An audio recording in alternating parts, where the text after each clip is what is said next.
आज आहे ना आपण हे अरबीचे गट्टे आहेत, ह्याला ना आपण आज उघडून घेऊया. आपण ह्याची भाजी बनवूया. तुम्ही काय बोलताय, ह्याला अरबी बोलता का काय बोलता? हे कमळच्या खालचे गट्टे येतात, चिखलामध्ये गट्टे येतात हे. तर त्याची ना आज आपण भाजी बनवूया. आणि त्यालाच लागणारं साहित्य: हिरवी मिरची 2-3, मी 3 कांदे आहेत, कोथिंबीर आहे आणि 2-3 टमाटे घेतलेत मी. आणि त्याला नंतर तुम्हाला बनवताना दाखवते परत मी. अरबी ही उकळून घेतलेली आहे. आता आपण ह्याला फ्राय करूयात, सिरका काढून, आणि फ्राय केल्यावर मग आपण ह्याची भाजी बनवूया. आता बघा, आपण ते अरबीचे गट्टे वाफवून घेतलेत.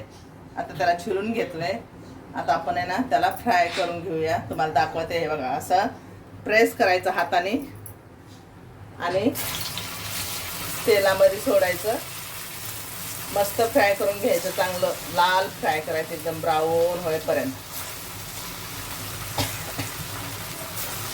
आणि ह्याला ना खाज येते, तर तुम्ही ना त्याला थोडंसं ना आमचूर पावडर लावून फ्राय करा, किंवा असं जरी फ्राय केलं तरी चालेल. पण भाजी जेव्हा बनवता तर त्याला आमचूर पावडर टाकून बनवा, नाही तर दही टाकून बनवा, किंवा टमाटर टाकून बनवा. मी टमाटर टाकून बनवते. आणि तुम्हाला असं जर फ्राय खायचं असलं सुका मसाला लावून, तर नंतर फ्राय केल्यानंतर त्याला सुका मसाला, धनिया पावडर, हळद, लाल मिरची पावडर आणि आमचूर हे आळूचे हे असतात.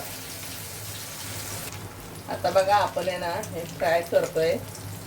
कोणाला जरी फ्राय करून नसन खायची तर ह्याला वाफवून शेणी कट करायची आणि ही सगळा मसाला टाकून शेणी ना सुकी बनवायची. पण त्याच्यात आमचूर टाकायला कधी विसरू नका. ही लास्ट ट्रिक आहे, कारण आमचूर नसन तर ते गळ्यामध्ये खवखवते.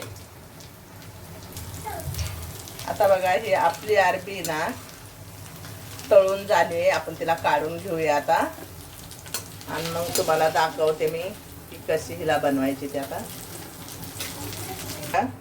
ही मी अर्धा kg अरबी घेतलेली, ती अर्धा किलो आणली होती.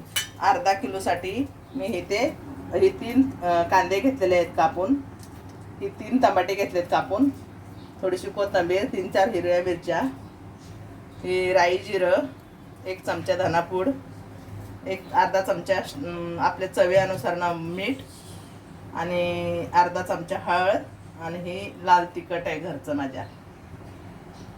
राई जिरं टाकूया. राई जिरं तडतडलं ना की आपण कांदा घालूया.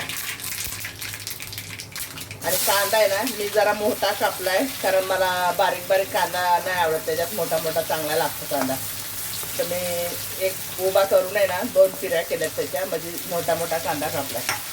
आता मोठा मोठा कांदा कापल्यामुळे ना त्याला जरा फ्राय व्हायला वेळ लागेल. नंतर आपण त्याच्यामध्ये टमाटर टाकूया. मसाला तयार झालेला आहे. आता हे आपण अरबी जी तळून घेतलेली ना, आता आपण त्यात टाकूया. ना त्यात मिक्स करून घेऊया मस्त पैकी. एकदम छान भाजी बनते. तुम्ही पण बनवून बघा आणि टेस्ट करून बघा, आणि मग मला कमेंट करा, शेअर करा, लाईक करा. हे बघा किती छान भाजी बनते, एकदम खायला चांगली लागते. तुम्हाला पोरं विचारणार नाहीत की आई भाजी कुठली बनवली आहे म्हणून, त्यांना ओळखायला पण येणार नाही की ही भाजी कुठली आहे ती. हे बघा किती छान भाजी बनते बघा. एवढे मस्त बनते ना की तुम्ही एकदा करून बघा. ही माझ्या पद्धतीने तुम्ही भाजी करून बघा आणि मग मला सांगा. आता आपली भाजी तयार आहे. आपण त्याच्यावर कोथिंबीर घालूया. बघा काय छान दिसते भाजी आपली. वाव आजी, किती चांगला वास येतोय. आजी पटकन आम्हाला जेवायला वाढा. माझ्या तुम्ही YouTube फॅमिली तुम्ही पण या जेवायला. आणि माझ्या आजीसाठी लाईक, सबस्क्राईब करा आणि शेअर करा. Bye bye. Bye bye. ना अशी भाजी बनवली ना की एकदम पोरं आवडीने खातात. मस्त एकदम. काय भाज्या नातींना देते जेवायला, त्यांना सुगंधावरच माहीत पडलं की भाजी काय बनली ती. तुम्ही पण एकदा बनवून बघा, तुम्हाला पण आवडेल.